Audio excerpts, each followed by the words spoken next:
საქართველოს პრემიერის განცხადებით კოპენჰაგენის სამიტის ფარგლებში ევროპელ ლიდერებთან გამართულ ყველა შეხვედრაზე საუბარი ეხება ეროვნულ ინტერესებს, ევროპულ მისწრაფებებსა და ქვეყნის ევროინტეგრაციას.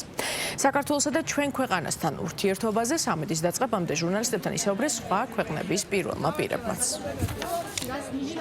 ჩვენი მონაწილეობა ამ სამიტში და რის შესაძლებლობებს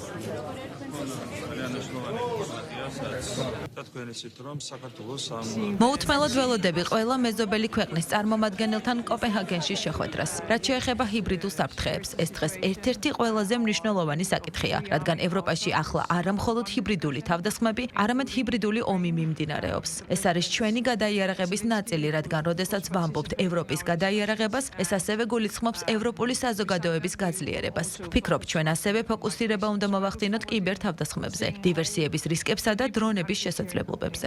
ძალიან მნიშვნელოვანი ფორმატია, სადაც ევროპელ ლიდერებთან გვაქვს საუბრის საშუალება, გუშინაც ახსოვს ქონდა საშუალება, რომ არაერთ ლიდერს გავსაუბრებოდეთ და ყველგან საუბრობთ, რა თქმა უნდა, ჩვენს ეროვნულ ინტერესებზე, საუბრობთ ჩვენს ხედვებზე იმასთან დაკავშირებით, როგორ უნდა წავიწიოთ წინ ევროინტეგრაციის მიმართულებით, რაც არის ჩვენი საგარეო პოლიტიკის ერთ-ერთი უმთავრესი პრიორიტეტი.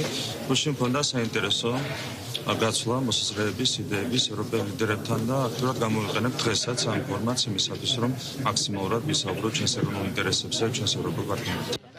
საქართველო არის ყველაზე წარმატებული ქვეყანა ევროპაში. მე არ ვიცი არც ერთი ქვეყანა ისეთი წარმატებული, როგორიც თქვენ ხართ. პოლიტიკურად სტაბილური, ეკონომიკურად ზრდადი. ჩვენ აღფრთოვანებულები ვართ და ვსწავლობთ, როგორ ხართ ასეთი წარმატებულები. ევროპას ჭირდება წარმატებული ქვეყნები, რადგან სამწუხაროდ ბევრი ჩვენგანი წარუმატებელია. ეკონომიკა აქ არ მუშაობს, ის პარალიზებულია. ჩვენ გვჭირდება ქვეყნები, როგორიც საქართველო გასაწევრიანებლად.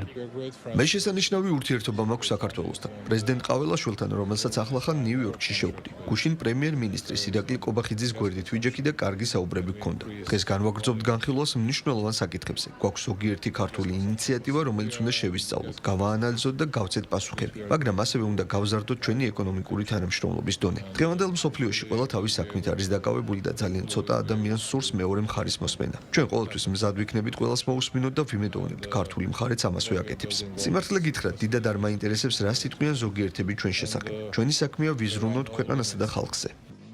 საქართველო ევროპის საბჭოს წევრია. ეს ნიშნავს, რომ საქართველომ გადაწყვიტა ადამიანის უფლებების შესახებ ევროპული კონვენციის მიღება და მისი შესრულების ვალდებულება აიღოს. ეს მაღალი ვალდებულებაა და ჩვენ მაღალი მოლოდინები გვაქვს. ეს ნიშნავს ადამიანის უფლებათა ევროპული სასამართლოს ყველა გადაწყვეტილების აღსრულებას, ყოველთვის კონტაქტის შენარჩუნებას, ერთად მუშაობას და პროგრესის მიღწევას. როგორც ევროპის საბჭოს გენერალური მდივანი ღია ვარ ყველასთან კონტაქტისთვის და ცხადია, ჩვენ გვექნება კომუნიკაცია საქართველოს პრემიერ-მინისტრთან.